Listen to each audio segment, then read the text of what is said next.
Whilst the two leaders of the New York Vendée Les Sables d'Olonne, Charlie Dalen, Massif Sanny et Prévoyance, and Germany's Boris Herrmann, Malaysia Sea Explorer, might be feeling quite isolated today as they passed their theoretical halfway point of the solo transatlantic course, from North America to the French Atlantic coast. The very opposite is true for the two main groups which are valiantly pursuing them, some at more than 400 miles behind the French leader. We have videos from Clarisse, who is having a bad hair day, Nico, who is considering fishing to fill his galley, Jeremy, Sam and others. This report is dated June 4th. Day 5, and the fleet of the New York Vendée Les Sables d'Olonne is split in two. To the north, Boris Herrmann and Charlie Dalen have taken the lead. I've made good progress all day in a very stable southeasterly. I'm happy to have managed to get on the right side of the fronts and the lows. The other competitors are still trapped in a well-established mid-Atlantic area of light winds. The skippers are tearing their hair out trying different routings. Some want to escape to the south. It's still very unclear what's going on ahead. We're taking it day by day. It's strange not to have more reliable long-term forecasts. There's a usable route that passes to the north of the Azores, but it's very slow. Others are aiming straight for Greenland. We didn't know the Vendée had a surprise in store for us. It's not the New York Vendée Les Sables d'Olonne, but the New York Arctique Les Sables d'Olonne. We're on a tour, folks. Not that we'll actually get to Greenland, but we won't be far off. The calm weather allows the sailors to rest and grab some food. Here's a cooking tutorial aboard an IMOCA sent by chef Sébastien Simon. It's pretty calm aboard the De Broglie Group IMOCA, so we're boiling some water and we're going to make some pesto ravioli. And once the ravioli are cooked, I'm going to drain the water through this little tap and just keep the pasta. In the 5 p.m. rankings, Massif Santé, Prévoyance and Malaysia Sea Explorer had found breeze and were extending their lead. Despite its torn bowsprit, Holcim PRB is still in third place. Meanwhile, Manuel Cousin has managed to repair his autopilots aboard Coupe de Pouce.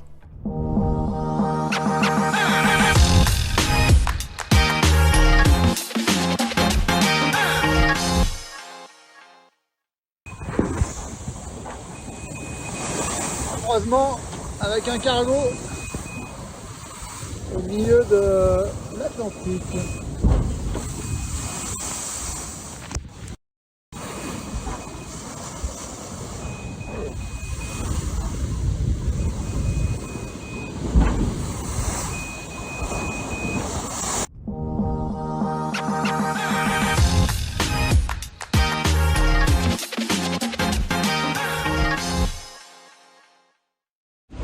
Je vous présente le traditionnel coiffage de milieu de transat. Donc en fait là tout ça c'est une dread, information.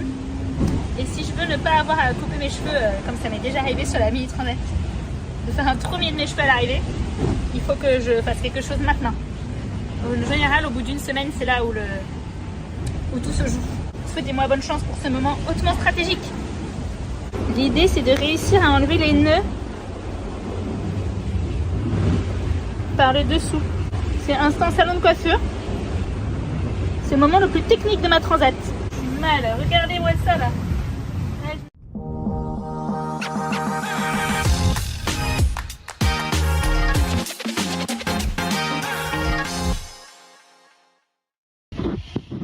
Salut, on est à bord de Holcim PRB, on est dimanche.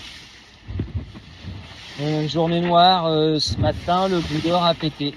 Il avait déjà cassé sur la course allée, mais on avait une explication. On savait tout de suite pourquoi. Il a été réparé à New York. Depuis le début, les 4 premiers jours, on s'est beaucoup servi des voiles de portant. Donc ça a tenu dans des conditions un peu toniques, voire sauvages de temps en temps. Et là, au petit matin,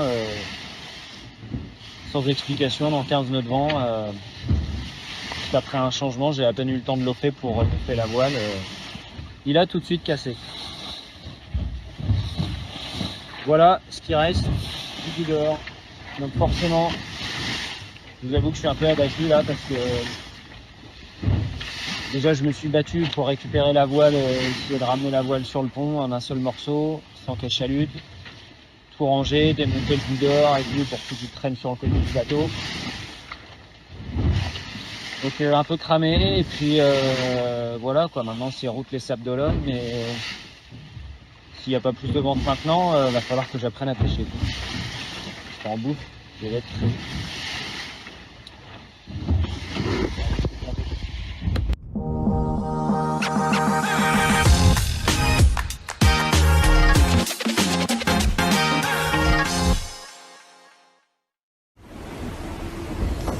Lundi matin, on est toujours sur Mastet, au portant. Là c'est cool, je suis juste en train de croiser devant Clarisse. Et j'ai rattrapé un petit peu Johan, donc je suis contente. Ici, il y a des vêtements qui sèchent. Donc les winches, ça devient un bol de frais. Ça a commencé à être les dernières légumes frais, donc je les ai triés. Il reste encore la statue de la liberté. Ça va, c'est pas trop mal rangé. Par contre, à l'intérieur, voilà. Là, c'est un peu n'importe quoi. Donc, on a derrière ma manette, très confortable. Puis, voilà, du coup, l'ordinateur. Et puis, mon jet ball pour faire du thé. Il faut aussi se laver les dents. Tout ça. Il y a ma petite trousse de produits avec la brosse à cheveux licorne, bien sûr. Il y a Lucky et Foxy, mes petits amis. Brosse à dents, bien sûr. Et puis voilà, il y a le casque, un de mes casques pour voilà, dans quelques jours, parce que là ça va accélérer bientôt, j'espère. Et voilà, je vis dans cet petit espace qui est très mal rangé. Mais c'est très pratique. Alors, bon, moi je vais sortir parce qu'il fait beau, c'est chouette. Et je vous souhaite une très bonne journée. Là, ici, ça promet d'être bien. On accélère un peu et on a une belle petite bagarre avec cette flotte, cette partie de la flotte s'il vous plaît. Bonne journée à tous.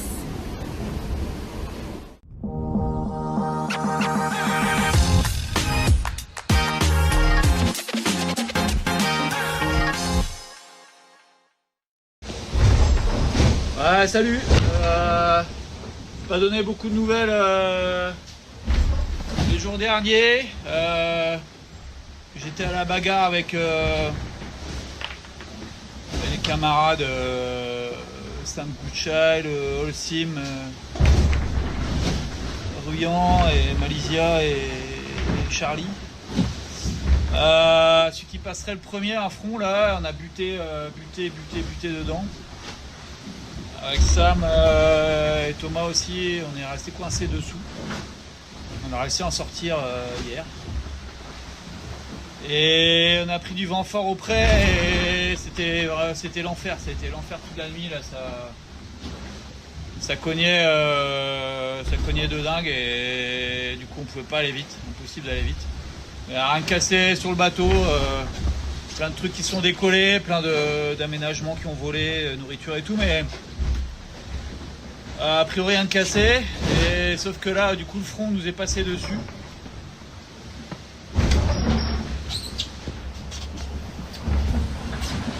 Je sais pas si on voit bien.